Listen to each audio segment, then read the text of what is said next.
महाराष्ट्र राज्यातील प्रत्येक महत्त्वाच्या घडामोडी फक्त आपल्या बेधडक मी मराठी न्यूज चॅनलवर. महाराष्ट्राचा बुलंद आवाज. शिरपूर तालुक्यात गांजा शेतीवर छापा.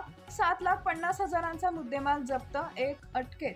शिरपूर तालुका पोलीस ठाण्यानं जुनापाणी परिसरातील वन जमिनीत बेकायदेशीरपणे केलेल्या गांजा शेतीवर छापा टाकून 7,50,000 रुपयांचा मुद्देमाल जप्त केलाय. या प्रकरणी एक आरोपीला ताब्यात घेण्यात आलेला आहे, तर एक आरोपी फरार आहे. पोलीस अधीक्षकांना मिळालेल्या गोपनीय माहितीच्या आधारे दिनांक 19 ऑगस्ट रोजी दुपारी 1:30 ही कारवाई करण्यात आली. जुनापाणी येथील वन जमिनीत अतिक्रमण करून राजाराम नकाराम पावरा आणि विकास नकाराम पावरा या दोघांनी गांजाची रोपं लावली होती. पोलिसांनी 150 किलो वजनाचा 5 फुटांपर्यंत उंचीचा गांजाचा साठा जप्त केला.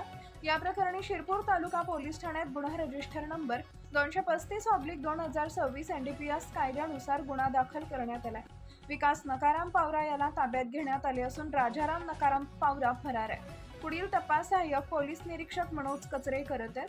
काही कारवाई पोलीस अधीक्षक विशाल आनंद, अपर पोलीस अधीक्षक अजय देवरे यांच्या मार्गदर्शनाखाली, उपविभागीय पोलीस अधिकारी शिरपूर सुधीर पाटील यांच्या उपस्थितीत, पोलीस निरीक्षक जयपाल हिरे, सहाय्यक पोलीस निरीक्षक मनोज कचरे, पोलीस अंमलदार संतोष पाटील, संदीप ठाकरे, स्वप्नील बांगर, विजय ढिवरे, संजय भोई, सुनील पवार, दिनकर पवार, धनराज गोंपाळ, मनोज नेरकर, अल्ताफ मिर्झा आणि इसरार फारुकी यांच्या पथकानं केली. बेधडक मी मराठी न्यूजसाठी सुमित गिरासे, शहादा.